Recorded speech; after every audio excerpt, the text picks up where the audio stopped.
guys, little Aussie Mel here doing my week 27 post-op VSG update. My highest weight was 105 kilos or 231 pounds. My pre-op diet starting weight was 97.4 kilos or 214 pounds. This week I weighed in at 71.5 kilos, which is 157.3 pounds, which is a 400 gram loss for the week or 0.9 pounds.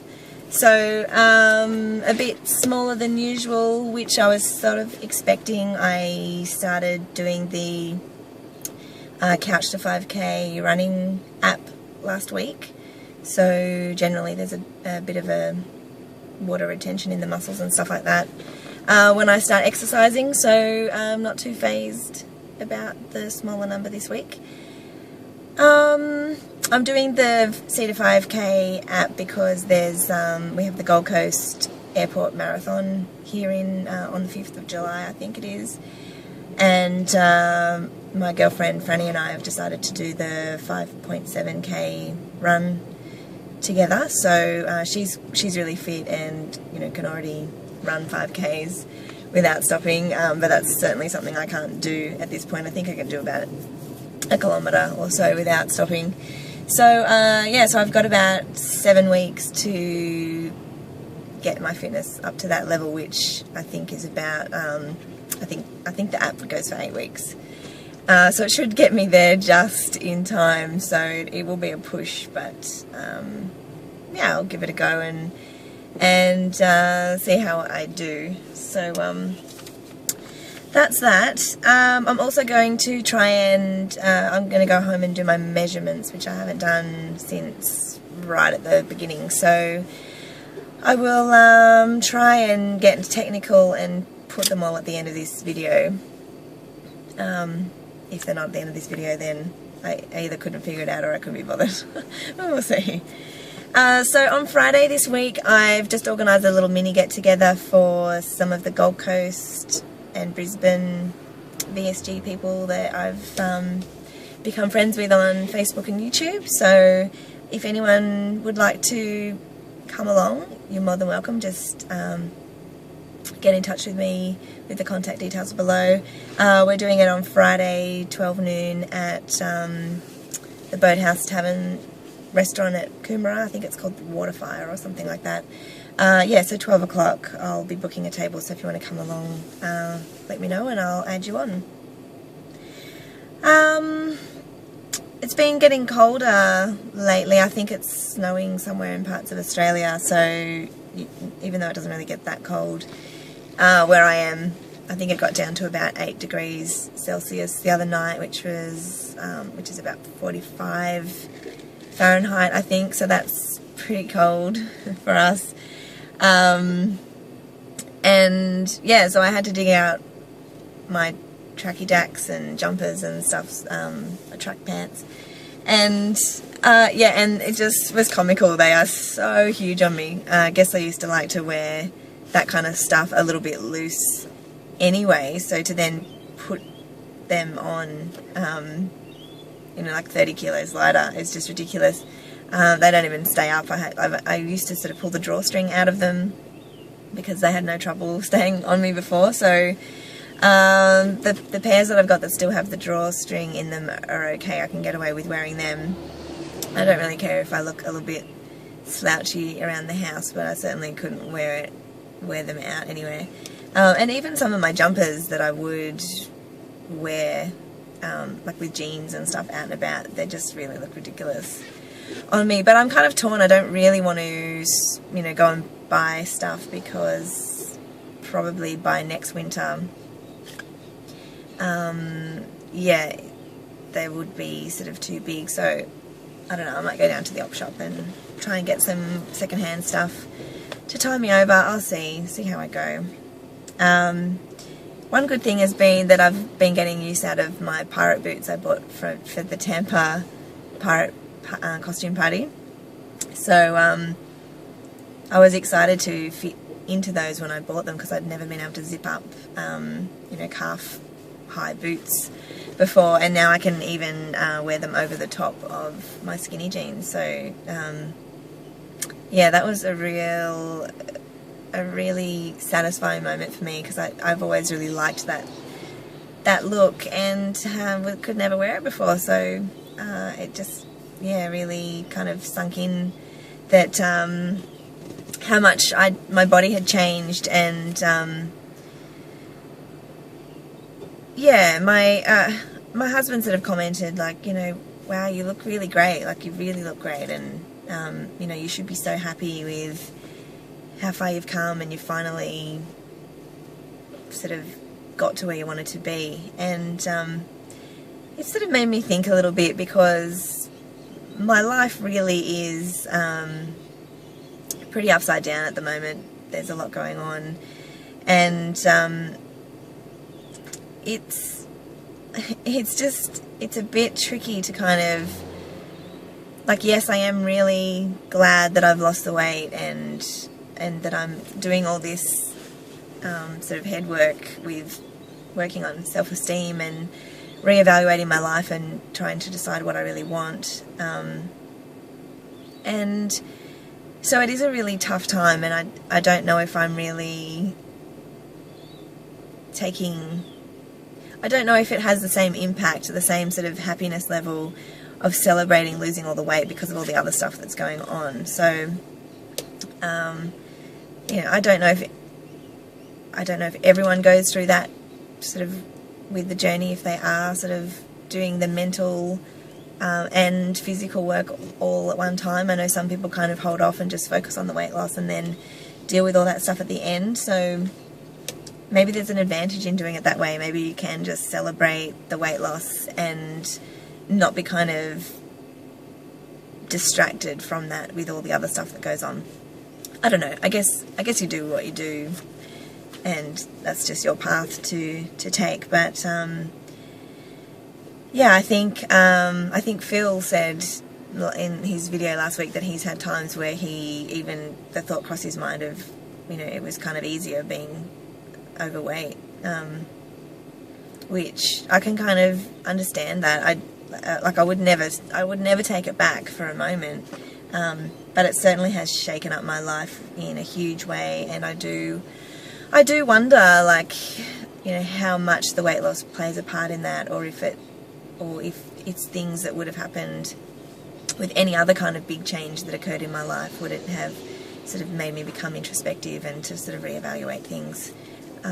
So I know TJ's talked before about how with the, you know, death in the family, or you know, loss of a child, or things that sort of are big moments, quite possibly have the same kind of effects within your life and within your relationships. So anyway, so there's a lot going on there. My husband actually stumbled across on our computer a webcam video that I did on the very first day of my pre-op diet, so 2 weeks before surgery, and I just made the video for myself. I didn't have any intention of you know, putting on YouTube. I wasn't even planning on making YouTube videos back then. It was just sort of more to yeah, to just snapshot my body and mindset at that point in time. And yeah, so my husband sort of stumbled across it and said, oh, I saw this video of you, and he said, I watched it, and I just he said it was so strange. I saw it and thought, oh wow, look, there's the Melly I know. And it kind of made him feel a little bit I don't know, like nostalgic or sad, sort of, because I think I've changed so rapidly. It made him realise that the huge difference there is between the wife that he knew and loved compared to the wife that he's got at the moment, which he is struggling to handle, I guess. So so that was his opinion of the video, and then so I went and watched it myself, and my take on the video was that I just couldn't believe how miserable I looked, to be quite honest. The way I spoke was, and the way I sat, like I was sort of sitting there, and I had this like, well, this is me, and you know, I don't know if this is going to work, but here goes nothing kind of thing. And I did some body shots and pointed out, you know, my flabby arms and my stomach and all the things that I hated. And yeah, and I looked like a person who had just been beaten and who had given up. I mean, obviously I hadn't given up completely because I was willing to try one more thing with surgery, but I really think that that would have, if it hadn't worked, it would have been the end of me as far as just giving up on life, because yeah, I could really see it, you know, in my eyes and in just all the body language in that video of how much I really disliked myself and disliked my life. I mean, not to put anything badly on the people in my life, it's just that it's hard to be happy with your life when you're not happy with yourself. So I guess that kind of made me feel a little bit introspective about the difference in our opinions on how he felt about my journey and how I feel about my journey. And I guess that's why it does cause problems in relationships, because the partners are going through different aspects at the same time. So I don't know, I don't have any answers on that. Just interesting, something I've been thinking about, and no doubt some of you are going through that as well, so I just thought I would share.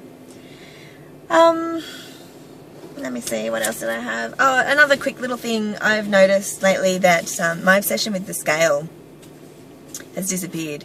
I mean, like talking about the old me in that video, even when I wasn't dieting, I used to always weigh myself every day. Or I might go through denial phases for a couple of weeks where I would go on a food rampage, and so I wouldn't go near the scale. But yeah, especially when I was dieting or trying to lose weight, I would weigh in at least every day, sometimes 3 or 4 times a day, and the number on the scale would dictate my mood for the day. If I was happy, you know, if I'd lost weight, I'd take all the credit and be happy about it. If I'd gained weight, even, you know, 100 grams, it would just send me into a spin. So I had been trying at the beginning of this journey. I was trying to combat that with only letting myself weigh in on a Friday morning and a Monday morning, and so I was staying good at that. And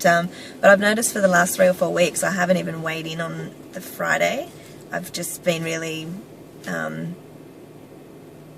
just happy to just wait and see what happens on a Monday morning when I weigh in, and if I've lost weight, I've lost weight. If I haven't, no big deal, because I know that I just know that I'm going to get to my goal no matter what. So it doesn't really matter week to week. If I mean, obviously if I had 3 or 4 weeks in a row where I was gaining weight, I would stop and look at what I was doing. But yeah, but I just really, and it's same with, like, I used to really care if to make sure I was the lightest I could possibly be on weigh-in day. Like you know, you'd always go to the bathroom first and strip off naked, because I know that, well, even if my weight loss for the week is like 100 grams heavier than it should be because I haven't been to the bathroom, or I've still got my pants on, or whatever, I just figure, oh well, next week that can just go off next week's weight loss. Like, it doesn't really matter, which that's a huge change for me, a huge mind shift. And it's really freeing, actually. It's really freeing to not be so tied down to the number. And you know, even though of course I still want to get to my goal weight, I'm sort of at a point where I'm not even really caring about that so much anymore. It's really about, I want to get into the next size down in clothes for both pants and top, and I think then I would be quite happy to just tone up at that size. So wherever I end up with that as a number on the scale, I'll be happy. But yeah, I do definitely want to hit those targets that I've set for myself, just to be able to finally, like, tick off that box that yes, I did actually get to my weight loss goal, because that's something that I really deep down thought that would never happen in my lifetime. So I'm eternally grateful for my sleeve, and anyone out there who has struggled with weight their whole life like I have, just seriously, don't be afraid, don't be scared of failing, just do it and you won't regret it. Okay, that's me for today. Hopefully I'm going to put the measurements at the end of this right now, and hope you're all having a wonderful day, and we'll check in next week. Bye.